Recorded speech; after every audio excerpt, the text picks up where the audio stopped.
سلام به همگی. نامیم تو چنل نامی انالیسیس یه ریویو و آنالیز خیلی سخت رو بیت کوین میخوایم داشته باشیم و بعدش هم یه سری اخبارهای مهمی که تو هفته گذشته اتفاق افتاد. خب همونطوری که میبینیم روی تایم فریم دیلی بیت کوینیم، همونطوری که تو آنالیز قبلی گفتم تا وقتی که این ساپورت رو اینجا داشته باشیم قیمت بیت کوین اینو نگه داره، میتونیم ناحیه‌های بالاتر رو مد نظر داشته باشیم برای گرفتن سود که تا 29,500 یا نهایت تا 31 قیمت بره. تا وقتی که این ساپورت رو داشته باشه روی ویکلی که نگاه کنیم، من معمولا خب فقط ساپورت و رزیستنس رو روی دیلی و ویکلی چک میکنم، چون تایم فریم های کمتر خیلی با این عمق کمی که الان بازار کریپتو داره باعث اشتباه آدم میشه. خب اگه پرایس این ساپورت رو نگه داره، میگم همونطور که گفتم میتونیم ناحیه های بالاتر هم داشته باشیم. من توی ناحیه پایین تر یه ذره خرید داشتم که هنوز دارمش. بریم دامیننس بیت کوین رو نگاه کنیم.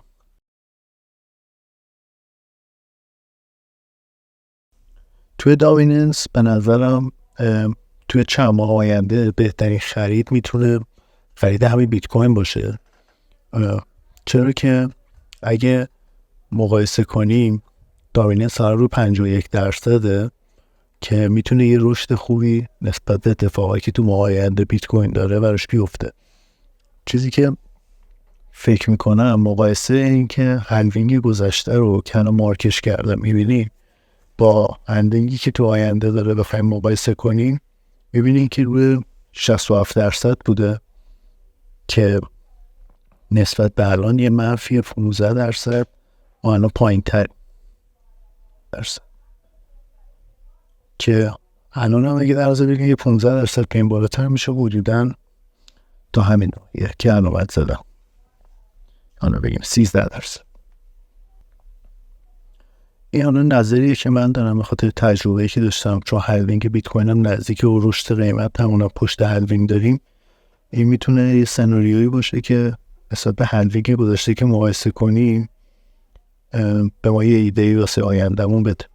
بریم سراغ نیوزایی که تو هفته پیش واسه کریپتو اتفاق افتاد که اولیش مربوط به غیر فعال شدن پلتفرم تور سواپه که پس از معاملات غیرقانونی FTX اتفاق افتاد که پشتش هم ریزش توکن رون و RUNE رو پشتش داشتیم.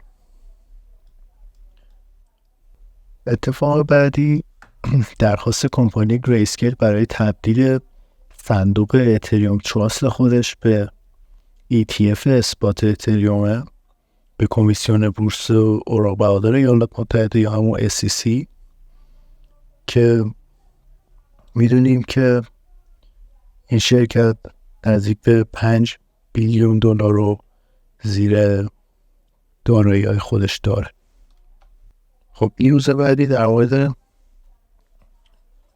رد شدن درخواست سک یا همون SEC برای تجدید نظر علیه پرونده ریپل که من توی ویدیوی جداگانه کاملا شرط XRP رو توضیح دادم و البته توی ویدیوی جدا از اون توی اخبارا این اخبارای XRP رو بهتون گفتم که میتونین تمام آنالیز رو لینکش رو میذارم چک کنیم.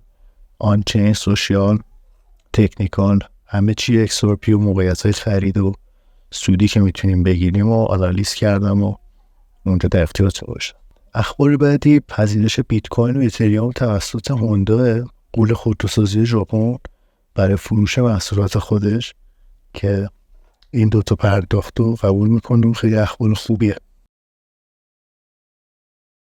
اخبار بعدی در مورد کمپانی کیر فایننس که بدهی خودش رو تو پلتفرم آوه تسویه کرد بعد از ماها و یه بخشی خوب از بدهیش به اندازه 42 میلیون دلار رو پرداخت کرده. البته بقیه بدهیاش هست بعد از اون برشکستگی، ولی خب همین که اینو پرداخت کرده خودش قدم. اخبار بعدی در مورد استارکنت لایه دومی اتریوم که ریلیس توکناشو تا اپریل 2024 به تعویق انداخت این استارکنت و بیس 2 پروژه جدید سکند لیر اتریوم هن که خیلی هم جذب سرمایه و رشد خوبی داشتن، سرعت خیلی بالایی داشت. اخبار بعدی اینه که گوگل کلاود، اضافه شدن سرویس گوگل کلاود به عنوان ولیدیتور به شبکه پالیگانه که قبلا برای یوتیوب و جیمیل این کار کرده بودن و الان هم برای کلاود گوگل قرار این اتفاق. نیوز بعدی در مورد اینه که XRP توی سنگاپور لایسنس پرداختش رو دریافت کرد و میتونه شروع به کار کنه که باز تو اون ویدیو قبلی XRP اینو پوشش دادم. اتفاق بعدی واریز 2.8 میلیون دلار اپتیمیزم به صرافی بایننس. نهنگی که آدرسش مشخصه مقدار 2.8 میلیون دلار توکن اپتیمیزم رو که معادل 3.66 میلیون دلار میشه رو به صرافی بایننس واریز کرده. این نهنگ فعلا 1.17 میلیون دلار تو ضرره، چون تو 7 آگوست توکن اپتیمیزم و یونی رو از صرافی بایننس برداشت کرد با ضرر 0.5 میلیون دلاری به دلیل فروش ارز یونی و تبدیلش به میکر. این هم خب خودش جالبه، چون این نهنگا هم بالاخره ضرر میکنن و بالاخره حجم معاملاتشون قیمت این توکن هایی که عمق کمی دارن رو تاثیر میذاره. تا اپتیمیزم این هم خب یکی از لیر 2 های خیلی قویه و بازار خوبی هم داره، ولی فیوریت من همچنان آربیترونه. تازه لانچ شده ولی خب به نظرم آینده خیلی خوبی داره. اخبار بعدی در مورد اتفاقی یکی روی شبکه آوالانچ افتاد، آواکس، که ریزش اساسی هم داشت. تقریبا 10-12% باعث ریزش آواکس شد که مال پلتفرم استارز آرنا بود این داستان، که از زمانی که لانچ شد رو شبکه آوالانچ به عنوان یه فاکتور اصلی اصلا رشد قیمت آواکس بود، یعنی باعث تاپ گینر شدن آواکس شده بود. ولی خب مشکل پیدا کرد که از نظر سکیوریتی بود و مثل اینکه هک شده. توی که من تو توییتر پیدا کردم میگن که مشکل سکیوریتی داشته و دارن سعی میکنن مشکل رو برطرف کنن، که البته یکم بعدش گفتن که خیلی متاسفن و دارن روش کار میکنن و چند ساعت قبلش هم گفتن که این مشکل برطرف شده و تا جایی که پیش فاندری که از دست رفته رو سعی میکنن برگرد. ولی خب باید گفتن متاسفن. دوستان همین بود اخبار این هفته کریپتو. من سعی میکنم هفته یه بار یه ویدیو فارسی در مورد اخبار کریپتو، آنالیز کوتاه کریپتو بزنم. سعی میکنم کوتاه‌تر از این بشه ویدیو و اینکه روون‌تر صحبت کنم. هفته خوبی داشته باشین و مراقب خودتون و دارایتون باشین.